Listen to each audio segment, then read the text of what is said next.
Hello everyone, स्वागत है आप सभी का टॉपर्स प्राइम चैनल में।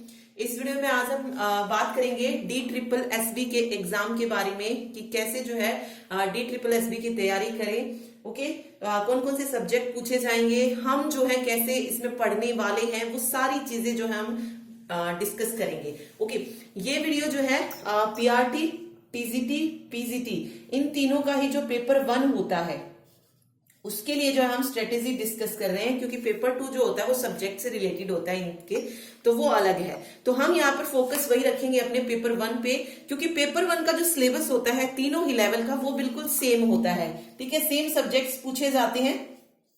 फर्क सिर्फ इतना होता है कि जो क्वेश्चन का डिफिकल्टी लेवल होता है वो बढ़ता जाता है। जैसे PRT का जो लेवल है क्वेश्चंस का वो थोड़ा कम होता है, TGT में थोड़ा हाई हो जाता है और PGT में और ज्यादा हाई हो जाता है, लेकिन सिलेबस वही रहता है, पढ़ना हमें वही होता है। तो आज जो है हम उसी की बात करने वाले हैं कि कैसे हम जो है इन तीनों ही एग्जाम के लिए तैयारी करेंगे। ओके, चलिए हम बात कर रहे हैं सबसे पहले पेपर 1 के सिलेबस की कि कौन कौन सा सब्जेक्ट है जो इसमें पूछा जाएगा, पेपर कितने नंबर का रहने वाला है। तो देखिए, पेपर 1 की अगर मैं बात करूं तो टोटल 100 मार्क्स का ये पेपर होगा, 100 मार्क्स का, और 5 सब्जेक्ट इसमें पूछे जाएंगे। 20 क्वेश्चंस जो है हर एक उससे होंगे। देखिए, सबसे पहले जो सब्जेक्ट आता है वो आता है रीजनिंग। ये 20 मार्क्स का रहने वाला है तीनों ही लेवल में, PRT, TGT और PGT। उसके बाद रीजनिंग के बाद जो पार्ट होता है वो है जनरल अवेयरनेस या GS लिख लीजिए। ये भी कितने मार्क्स का? 20 मार्क्स का। देन उसके बाद है मैथमेटिक्स, ये भी 20 मार्क्स का रहने वाला है, और हिंदी हो गया, इंग्लिश हो गया।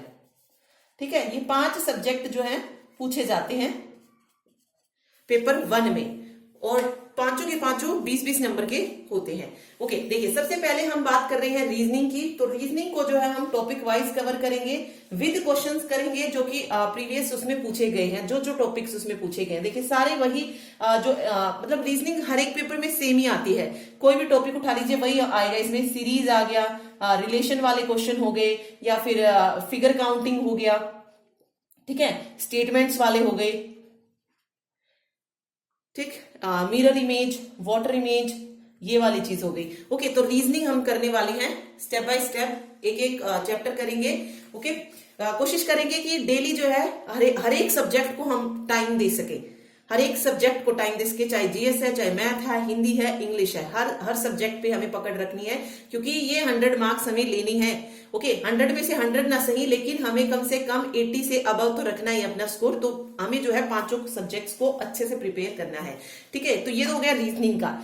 रीजनिंग में बच्चे क्या कर लेते हैं, 20 में से 17-18 नंबर जो है इजीली ले लेते हैं, अगर वो नहीं भी तैयारी करते हैं। तो अब हमें ऐसी तैयारी करनी है, और पिछले जो क्वेश्चन पूछे गए हैं, बहुत सारे पेपर हुए हैं, ऑनलाइन या ऑफलाइन भी हुए थे DSSB के, तो उन सभी की जो है हमें रीजनिंग को अच्छे से करना है, ताकि हम 20 में से 20 ले सके, एक भी क्वेश्चन जो है हमारा मिस ना हो। ओके, चलिए अब बात करते हैं हम जनरल अवेयरनेस की। तो जनरल अवेयरनेस में भी आपको पता है 4 से 5 सब्जेक्ट बन जाते हैं। हिस्ट्री हो गया, पॉलिटी है, ज्योग्राफी है, इको है, इसके अलावा स्टैटिक जीके हो गया, ये तो 5 हो गई, और इसके अलावा साइंस हो गई। ठीक है, इन 6 के 6 सब्जेक्ट्स को हमें पढ़ना है जनरल अवेयरनेस के लिए। इसमें वही है, हिस्ट्री में से 2 क्वेश्चन पूछ लिए, पॉलिटी में से पूछ लिए, जियो में से पूछ लिए, दो क्वेश्चन करके जो है हर एक में से पूछा जाता है, और साथ में करंट अफेयर तो है ही। अगर पेपर ऑनलाइन होता है तो करंट अफेयर एक दो महीने के आसपास का ही पूछा जाता है, ज्यादा पीछे का नहीं पूछा जाता है ऑनलाइन पेपर में। ऑफलाइन में जो है लगभग 6 महीने या 1 साल तक का पूछ लिया जाता है, बट जो ऑनलाइन पेपर होता है उसमें लगभग 1-2 महीने का जो आसपास का होता है वही पूछा जाता है। ओके, तो वो पता चल जाएगा कि पेपर ऑनलाइन है या ऑफलाइन है, बट जहां तक सवाल है कि पेपर जो है वो ऑनलाइन ही होगा। ओके, तो ये भी 20 मार्क्स का रहने वाला है। फिर बात करते हैं मैथ्स की। तो मैथ्स जो था अर्थमेटिक पूछा गया था इसमें, पिछली बार जो पेपर हुए थे अर्थमेटिक पूछा गया था। ऑफलाइन जो पेपर होता है उसमें मैथ बहुत सिंपल आता है, ऐसा कुछ खास नहीं होता है। ओके, अगर मैं ऑनलाइन की बात करूं तो टॉपिक वही रहते हैं जो कि ऑफलाइन में पूछे जाते हैं, वही प्रॉफिट लॉस या फिर टाइम एंड वर्क के क्वेश्चन। बट प्रॉब्लम क्या है, ऑनलाइन का जो मैथ पूछा गया था पिछली बार, उसमें जो क्वेश्चन थे वो बहुत ज्यादा लेंथी थे। ओके, टाइम कब निकल रहा था उन क्वेश्चन को सोल्व करने में पता नहीं लग रहा था। तो हमें जो है उस तरीके के क्वेश्चन जो है मैथ में सोल्व करने सीखने पड़ेंगे कि अगर थोड़ा सा लेंथी क्वेश्चन आता है तो हम किस तरीके से उसको सोल्व कर सके। ओके, तो हमारा फोकस उस पर होना चाहिए, क्योंकि मैथ्स बहुत सारे बच्चों का अच्छा भी है, बट आप एक बार ऑनलाइन जो पेपर हुए थे उनका मैथ करके, मतलब उन चीजों को हमें प्रैक्टिस करनी है जो ऑनलाइन में हुए हैं। ऑफलाइन बहुत इजी होता है तो वो तो हम निकाल ही लेंगे। ओके, तो हमारा फोकस ऑनलाइन जो एग्जाम हुए हैं उन पर होगा। चलिए अब बात करते हैं हिंदी की। हिंदी में भी 20 मार्क्स का रहने वाला है, नेगेटिव मार्किंग है, तो सिर्फ वही क्वेश्चन अटेम्प्ट कीजिएगा पेपर में जो आपको अच्छे से आते हैं। ठीक है, हिंदी में देखिए, हिंदी में वही हमारी पूरी हिंदी ग्रामर, तत्सम, तद्भव, संज्ञा, सर्वनाम, सभी चीजें 1 by 1 जो है हम हिंदी में कवर करेंगे। ओके, और कोशिश कीजिए आप भी अपना टाइम टेबल इस तरीके से सेट कीजिए कि आप हर एक सब्जेक्ट को जो है टाइम दे सके डेली। ठीक है, थोड़ा थोड़ा हर एक में पढ़ सके। हिंदी में है जितने भी 20-25 से जो टॉपिक बनते हैं उन 20-25 टॉपिक को आप हर एक दिन एक एक टॉपिक पढ़ते चलेंगे तो ऑब्वियस है महीने भर में हमारा हिंदी कंप्लीट हो जाएगा। और हमें ऐसा पढ़ना है कि कुछ गलत ना हो। ओके, चलिए बात करते हैं इंग्लिश की। तो इंग्लिश में भी ज्यादातर क्वेश्चन वही थे, फिल इन द ब्लैंक्स से रिलेटेड ही, और एक जो है पैसेज दोनों में पूछा गया था, हिंदी में भी और इंग्लिश में भी। 5 मार्क्स का तो पैसेज ही आ जाता है, तो बचते तो सिर्फ 15 मार्क्स हैं। ओके, क्योंकि पैसेज में सब निकाल लेते हैं, ठीक हो जाता है पैसेज। ओके, हिंदी में और इंग्लिश में। इंग्लिश में अगर मैं बात करूं तो एंटीनम, सिनोनिम्स, वही एक वन वर्ड सब्स्टिट्यूशन आ गया। उसके अलावा एक और चीज जो इंग्लिश में देखने को मिली थी, क्वेश्चन टैग पूछे गए थे। तो इन सबको पढ़ेंगे टॉपिक वाइज, हर एक सब्जेक्ट को कवर करेंगे।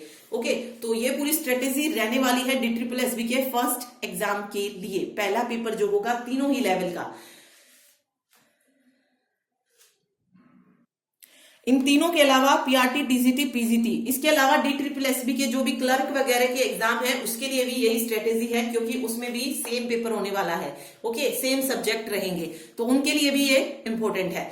तो इनको अच्छे से कीजिएगा, और जो भी वीडियो आए उसको डेली जो है आप अपने नोट्स बना रहे हैं तो खुद से बनाइए। ओके, और जो भी इंपॉर्टेंट लगे आप उसको नोट करते चलिए, ताकि जब एग्जाम आए तो सिर्फ उनको रिवाइज किया जा सके। क्योंकि हम जैसे GS पढ़ेंगे तो मेरी कोशिश ये रहेगी कि जितने भी क्वेश्चन पूछे गए हैं उसमें वो सारे हम कवर करते चले, हर एक टॉपिक के, चाहे हिस्ट्री है, पॉलिटी है, ज्योग्राफी है, टॉपिक वाइज ही करेंगे। और उस टॉपिक में से जो क्वेश्चन अलग अलग स्टेट्स में पूछे गए हैं, चाहे क्वेश्चन या DSSB में पूछे गए हैं, वो सारे क्वेश्चन जो है हम कवर करने वाले हैं। ओके, तो ये स्ट्रेटेजी रहने वाली है आगे, जब तक DSSB का एग्जाम नहीं हो जाता है। ठीक है, और चैनल को सब्सक्राइब कर लीजिएगा, शेयर भी करें ताकि और बच्चों को भी जो है हेल्प मिल सके। और सब कुछ फ्री रहने वाला है, वीडियोस वगैरह सब फ्री है। Thank you so much.